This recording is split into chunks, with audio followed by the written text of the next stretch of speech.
We're going to go through several slides before we go into the product. We're going to go over the new concepts with the 8.7, how they differ from 8.5 and products before that. Then we're going to go over template terminology to try to show you a couple terms that you may be hearing and show you the definitions of those that are in the new product that were never in 8.5, and how to relate those new terms back to 8.5. Then we're going to show you file translation, how to bring your old template libraries forward. And then we're going to go into the heart of it, which would be template assembly, end condition testing, and reports. One thing I do want to stress today is this is a beginner's class in template assembly. We're going to show you how to take pieces of already made templates and combine them together to make one whole typical section or one whole template. And then we're going to have later classes on generating components and generating end conditions, and I'll go over those terms here in a few minutes, and it'll make a little more sense when I get into it. The Roadway Designer concepts. We still have a multi-surface support, but it's basically two surfaces. It's the topmost surface, so all the points on the template is going to make one surface. It's going to be your finish, just as it had previously done. And then we have one alternate surface that you can make. Okay. Now we have component-based sublayers, and they are a child of the design surface. So the top layer will then have these attached components that are, let's say for a curb, for instance, or a closed shape on a curb, and it's attached to the top layer, and we now have support for components in our surface. Okay, so when you cut your cross sections, you can see these components, and then we'll get your volumetrics off of these components. Instead of doing volumetrics off surfaces, now we're going to do them off of components. And we have end areas volumes are based on both a combination of these two. Template terminology. Template points. This is basically the same thing that was in the templates in 8.5. The points of a template represent break line features that will be created when the template is processed using the Roadway Designer command. So that's the same correlation. And then what we have, the new thing is called template components. A component is a set of points that define an open or closed shape. Okay, we have several different types of components. We have simple, constrained, unconstrained, null point, and end condition. I'm not going to get into the definition of those today. We'll do that in later classes. And I'll show you what a component is, and it'll make a little bit more sense here in a few minutes. We also have what are called constraints. Point constraints are used to manage the behavior of points in a template. Okay, this is probably not going to make any sense right now, and what it does is you can constrain one point by another point by, let's say, a horizontal offset or a vertical offset. There's several different types of constraints. I'll hit them on a little bit today, but it's a whole lot to take in, so again, we're going to concentrate on just assembling them today. And then what we've got is what's called an alternate surface. An alternate surface is created by defining selected named template points across components. So when you get into your components, you can right-click and tell it we want to add these points into the alternate surface. Okay. First thing I want to go over is file translation. Okay, so I'm going to show you how to take your templates and your cut and fill tables and your decision tables and move them forward. And what they're going to do is they're going to be translated into templates and components. Alright, we're going to show you how to define the decision table segment length that will equate to infinite. You know, a lot of times in our decision table, we'll just put a length of 100 for the segment length, you know, to try to catch everything. And what we do now is we have an infinite flag. Okay, so we need to know when we bring these decision tables forward, what is going to be infinite, how we're going to toggle infinite on. And I'll show you how to do that. And I also want to show you, also want to tell you that the template library, what is now called the ITL, En-ROADS Template Library is what that stands for, is not backwards compatible to the TML, so we cannot save down. Okay, so let's go ahead and head over to the product. Okay, I'm running the newest version of MicroStation, which is 08, 05, 02, 35, and you can see here I've got two different versions of En-ROADS running. The top one would be 8.5 with Service Pack 2, and the bottom one would be En-ROADS 8.7. Okay, so you can have both programs loaded, and in fact you can have them both running at the same time. And I'm just going to do that for the first part of the file translation so you can see what my templates did look like and what they're going to look like now.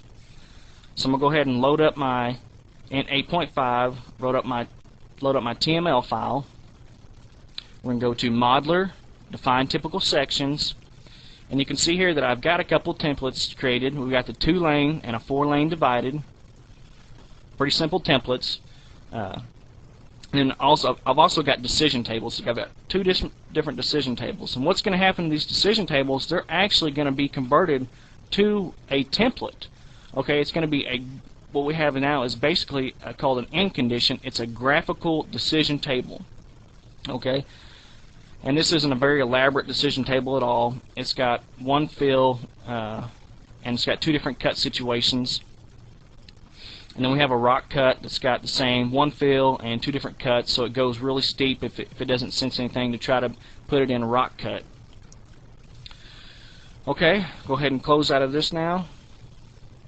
We're going to go over to Modeler on 8.7. You can see here we don't have near the selections that we did over in the 8.5. We've condensed them all basically into 2 different commands. We have Create Template and Roadway Designer. I'm going to concentrate today on Create Template, so I'm going to go to the Create Template dialog box. And what this is going to do, this has its own graphic engine. Okay, this is not running off MicroStation. This is running off of a different graphic engine that we've implemented for our template creation and our Roadway Designer. Okay, so the first thing I want to do is import my TML. So I go to File, Import TML, and I've got my project default set, so it already drills down right to the correct subdirectory, and I'm going to pull in this Assembling Templates TML, open it. This is what I was talking about. The define is infinite. The default is 100. I'm going to go ahead and use it. Any decision table segment length that is 100 or more will have the infinite flag checked on the end conditions. So I hit OK, and it's asking me to save it out as an ITL now. I'm just going to save it out as this one called import. I'm going to go ahead and override it. And now on the left-hand side here, we've got a basic Explorer type interface, or what's called a tree and leaf type interface. And you can see that it's made 2 subdirectories, one called Decision Table for my decision tables, and one called Typical Sections. We'll look at our typical sections first. Okay, down the bottom left-hand corner, when I just select it, you'll see our preview of it. And if I double-click on it, you can see it brings it up into my main viewing area. In my main viewing area, at the bottom left-hand corner, we've got some buttons that look a lot like MicroStation. We've tried to emulate them as much as possible. We've got zooming in and out, zooming in the X direction, zooming in the Y direction. We've got fit.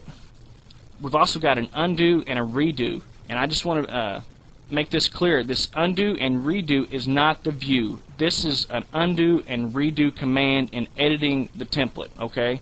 So don't be confused with undo and redo in MicroStation of the views. I've also got the dynamic settings, and I'll get into that a little later. But this is what the basic template looks like when I brought it in. It looks almost exactly the same as my template did in 8.5. I've also got my 4-lane divided. You'll notice in the bottom left-hand corner when I select it, again it previews, or I can double-click, and then we can see the whole thing. Okay? And you can rearrange these folders any way you want it. We can drag and drop them. We can create a different subdirectory, so we can do a right-click, and we can do a new folder, and we'll just call this one Roads. Okay? And then I can take this 4-lane and drag it over to my Roads, and now 4-lane is under my Roads category. Okay, so you can define these any way you want. So go under our decision tables, and you can see we have our rock cut and our typical ditch and fill, just like that I'd had before in 8.5. And if I select the typical ditch and fill and double click, you can see this is a graphical representation of my decision table. Okay, and later on I'll show you how to actually test these decision tables. And you can see my rock cut here. It may look a little odd right now, but when we test it, it'll clarify a lot of things. Okay, so let's head on back over to PowerPoint. That was your basic file translation. Okay, next we're going to head over and do a template assembly. Folder segregation any way you want it, just like I showed you. We've got a default ITL delivered, and it's segregated in one way, but you can rename things, you can set it up any way you want it. I'm going to show you how to create templates from predefined component pieces. We're going to use dragging and dropping. We're going to use some of the dynamic settings, what I referred to earlier, and then we're also going to go over the mirror and reflect. And I'm also going to show you how to display templates. Just like how we could display templates in 8.5, we can also display them in 8.7. Well, we've added a few neat features. Okay, so back over to the product now. And I'm going to go ahead and load up a different ITL file. Ask me if I want to save. I really don't care. I'm going to select Assembling Templates, the one I prepared for today. And this is almost the exact one that's delivered with the product. I've taken a few things out and rearranged it a little bit different. Okay, so we won't have so much in there. And you can see we've got this arranged in end conditions, miscellaneous components, pavements, and templates. You could have it ranged into, let's say, site design, and underneath site design you could have templates, end conditions, and miscellaneous components. Or you could have ditches or anything like that. Just any way you want to arrange these folders, you can. Okay, so let's go ahead and go over, we have pavements here. And if I show you these pavements, what I'm going to do is I'm going to use these pavements to create my first templates. Okay, so these components are already created. Alright, so the first thing I'm going to do is go over to the templates. I'm going to right click and do a new template. Okay, and we're going to do 2 lane, and this one is going to be an urban, so it's going to be curb and gutter. Okay, and you can see now that it is empty. Okay, so the first thing I want to do is I'm going to turn on my dynamic settings. And I come down here and in the bottom left corner there, and I'm going to toggle on dynamic settings dialog box. And this is the dynamic settings. What we can do is we can specify a different step interval, and that's mainly what I'm going to show you today. And we'll hit on this a little more in the future, but I'm going to use this to dynamically set my different templates for dragging and dropping. So the first thing I want to do is go over and select my 12-foot travel lane, and all I do is simply left click and drag it over, and you can see here what's going to happen. It's going to put it in there, and you can see it's kind of jumping around a little bit. And if you notice, the dynamic settings dialog box will show you instantly what you're setting the XY to. Alright, so what I'm going to do is go ahead and set this down on 0, 0. Alright, then I'm going to go over here and drag it over again so I can do the left hand side. But this time I'm going to go right click, and I'm going to do a reflect, and you can see what it's done. It's reflected to the other side. So now, and you can, one other thing, this will automatically snap to other component points. If you notice, if I get close to this bottom piece here, the component point turns white. That's an indication that it is snapping to the component. So we'll go up here and snap it to this one. And there we've basically got our backbone created. But I'm going to show you a little easier way to do it. So I'm going to go through and hit undo, undo again, and then I'm going to drag it back over, and I'm going to turn off reflect, and I'm going to turn on mirror. And you can see here it's going to mirror it from left to right. Wherever I place it, it's going to put a mirror of it. So I'll go over here and snap it to 0, 0. And you can see quickly we've already put on our backbone. And you can see how we've got different subsurfaces. These are actually components. And so when we generate our surface, it's going to generate features. Let's take this component for this bottom left hand one. For instance, we've got an EP21, an EP31, a CL2, and a CL3. It's going to generate those features inside the DTM, the top surface DTM, and it's going to have also a component. What the component is going to do, it's going to call out these features and in a station range. And then when we cut cross sections, we're going to see this exact component. And the components can actually be vertical, okay, because they're not triangulated to. These features do not triangulate. And this is what we're going to get our volumetrics off of. So we don't need multiple subsurfaces to get our volumetrics now. All we need is the top one and the components that are in them.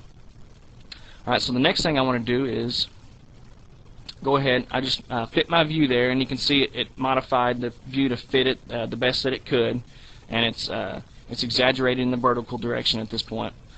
So the next thing I want to do is we'll go to miscellaneous components, since this is an urban, and we're going to drag over a curb. You can see here I'm just going to drag it over, and it's mirrored still, and you can see the point turns white, so it's locked on.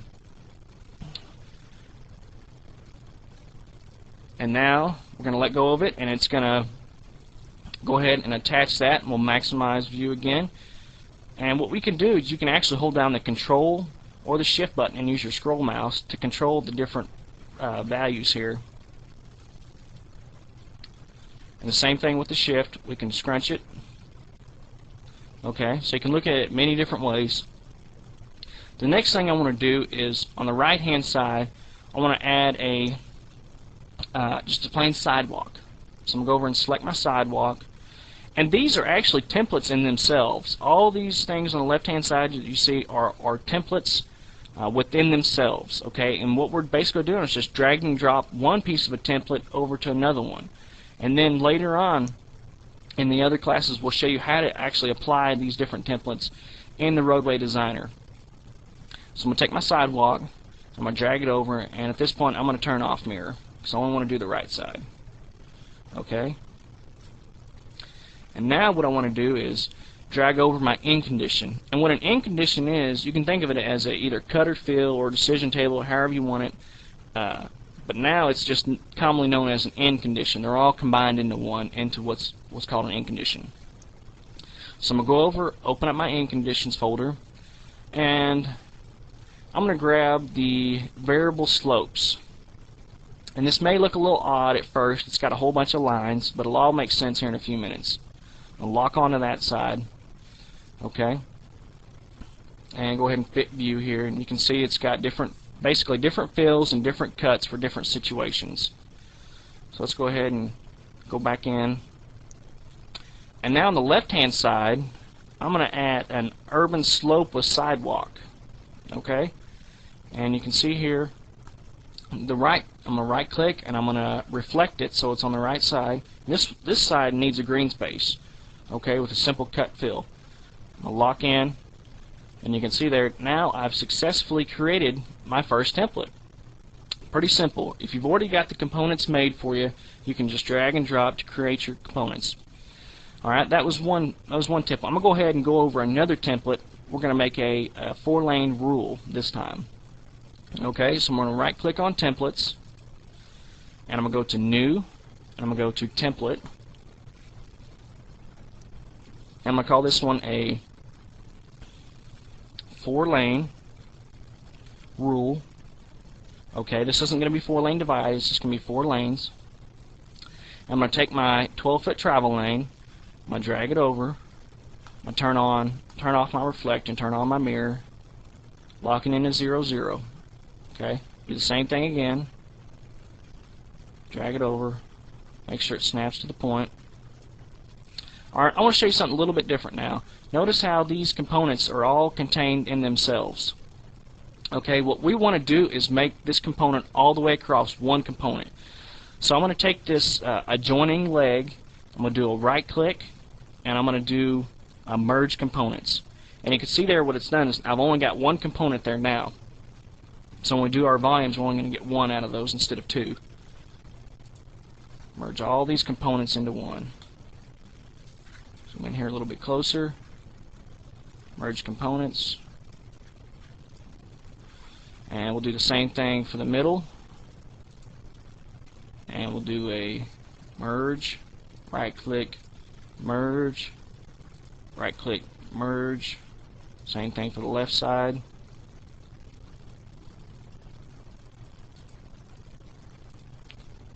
Zoom in here, get a little closer. Now I've got it. Right click, merge. Same thing. Almost done here. And And now you can see we've only got 3 components now, so we've eliminated from having about 12 components into just 3.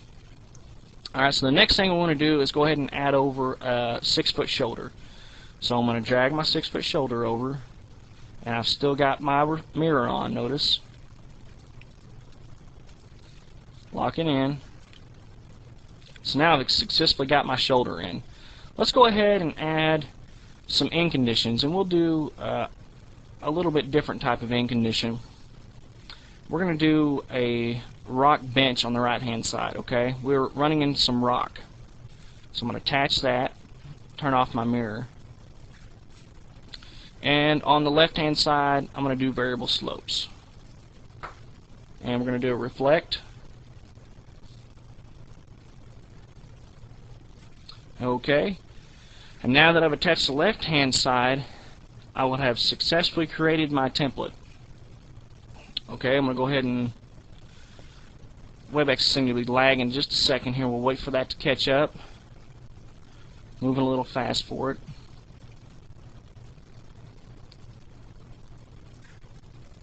There we go. Now I'm zoomed extents, and you can see I've got a couple different things there. And that's how we successfully create our templates. Alright, so now the next thing I want to show you is how to display these templates in MicroStation after you've already got them created. A couple quick little features there. So what we do is, let's just take, for instance, the 2-lane urban that we did. We simply right-click and go to Display, and it's going to take us back to MicroStation, and it's going to give us the Display Template dialog box. Okay, you can set your vertical exaggeration here. I'm going to use 2, and then it's also got an alternate slope, and I'm going to use an alternate slope of 10%. And we've got here precision for our width, slope, and alternate slope. And we've got a different formats for our slopes. So if the slope's before 10% or less than 10%, it's going to use the 50% type. If it's more than 10%, it's going to use the 2-to-1 or 1-to-1 or 3-to-1. Okay? We've also got our symbology here. We've got a title. You can turn it on and off. You can modify the symbology just like through regular inroads. Same thing with our component description. Our dimension text, okay, this is going to automatically dimension everything for you, and our dimension lines, not to mention our leader lines. So let's go ahead and apply this. It's going to ask me to set it down somewhere, identify location. If you look in your bottom left hand corner, it'll tell you that, of MicroStation, and I'm just going to set it down right here. And then I'm going to zoom extents, and we'll zoom out here a little bit to show you that. Notice how it automatically put all of our components in there, and it's put all of the component naming and the slopes. But notice how this is kind of wadded up here in the middle. I'm going to go ahead and drag this off here the screen a little bit. And these are actually drafting notes. So what we can do is go over to Drafting, Move Note. And we can move some of these around and get them out of our way. So they have intelligence.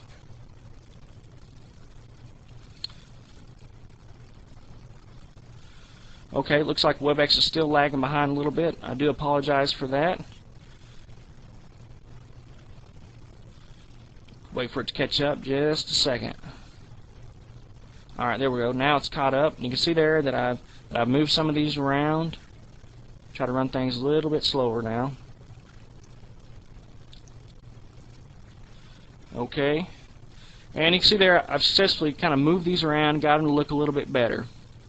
Alright, so that's basically how you can use the display the templates to quickly create your typical sections for your plans. Okay, so I'm going to go ahead and on a display template dialog box, I'm going to close out of it, and it's going to automatically send me back to the create template dialog. Okay. Let's go ahead and head back over to PowerPoint now. So now I've successfully created 2 templates. The next thing we want to do is end condition testing. Okay. End conditions can now be tested graphically and dynamically. Whereas before, you really had to think things through, you know, and draw some things in MicroStation or draw it up on paper for a decision table. Sometimes they got a little confusing. Now, we can dynamically test those things. I'm going to show you how to, for setting targets, and there's also, we've got some failure reports, added some nice features in there in the testing to help you along. Okay? So go ahead and head back over to the product. And what we're going to do now is we're going to go ahead and use our 2-lane urban. So I'm going to select it, double click, it's going to change it back over, and we're going to hit test. And you can see here what it's done. It's brought me into another graphics engine. This is still separate from MicroStation. And what it's done is drawn the base template in here, okay? So if we window into this guy, it's going to show you the base template with my sidewalks. And it's going to show you some dotted lines. Okay, these are my end conditions. If you notice on the right hand side, it says available targets. What this does is it takes and reads from your end conditions all of your targets that you have available so that we can try to set targets and test these.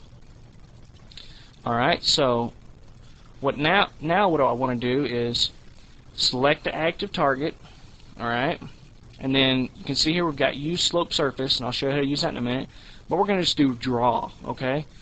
And you can see here what it's going to do is dynamically draw my surface in for me.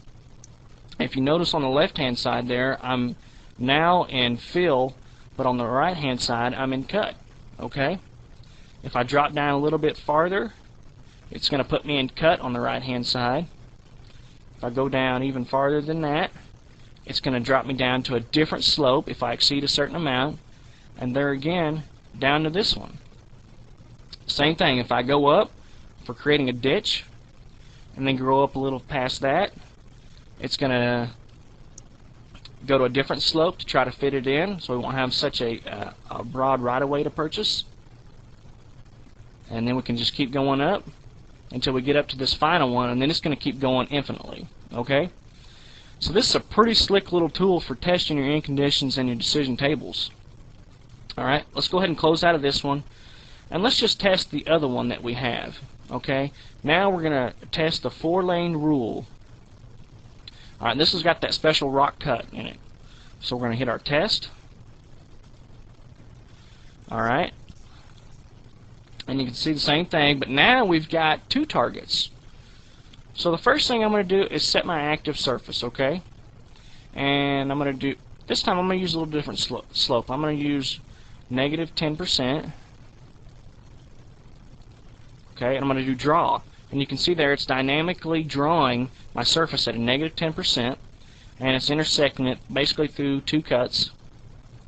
And I'm going to go ahead and put it in, and I'm going to set it. I'm going to left click, and that sets it, okay? It's not dynamically trying to intersect it now. It is set. Now I'm going to go back and select my rock surface, okay? And I'm going to set this one, let's just do a positive 10% on this guy.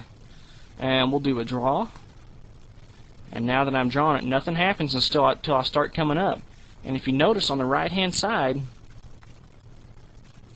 what's going to happen is the rock cut is going to come up and hit the rock because it senses the rock before the surface, okay, before the top surface. And then what it does, if you notice, I'm going to go ahead and set that one in, and I'm going to window into that area. Okay, you notice it goes up and hits the rock surface, and then it follows along the rock surface, okay, for a predetermined amount of time, and then it goes up at a different slope and hits the active surface, okay? So you can do all sorts of neat things in here. I'm going to show you some other ones that are delivered with the product here. If we take our urban slope of sidewalk, I'll just show you that this, you don't even have to be, I mean, like I said before, these are templates in themselves, so you don't have to have a whole piece to test it. You can build these end conditions by themselves and just test them. You don't have to add them to the template because they are, in essence, a template. And we'll do test, and you can see here it's going to ask us to draw our active surface, and wherever I pull it, it's automatically going to put it there for diagnostic procedures, okay? Alright, so that's basically how you test these different end conditions. Now what I want to do is I want to hit on constraints, and I'm going to talk about constraints just a little bit, okay?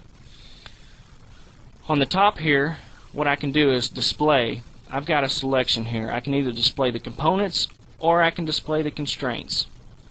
I'm going to go ahead and select constraints here, and you can see here it's got my constraints shown now, and these little crosses indicate what type of constraint it is, okay? And if I hover over it, it's going to give me a little tooltip, tell me what it's trying to hit, tell me just about that end condition. But if I right click on it and I right click on the fill point here and I do edit point, what it's going to do is it's going to bring up the point properties, okay? And the bottom, you'll notice the constraints, and you can see what type it is. It's a slope constraint, so it's held at a negative 33%, okay? And it's also got a horizontal constraint of 10 feet, okay? But if you notice on the left, on the middle left, the end condition properties, it says end condition is infinite. So in this situation, it really doesn't matter, the horizontal constraint doesn't really matter how wide it is, because it's going to take it to infinite, okay? Or it can also be shorter than 10 feet in this instance, okay? If I go over to this rock bench, it's a little bit different, okay? If I take this rock condition 2, and I right click on it and I do edit point, it's got a slope of 1000% and a vertical, okay? So it's going to stay 4.5, okay?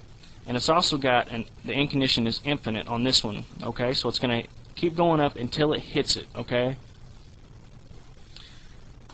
And that's about all I want to talk about constraints at this point. We will go over it in depth, okay?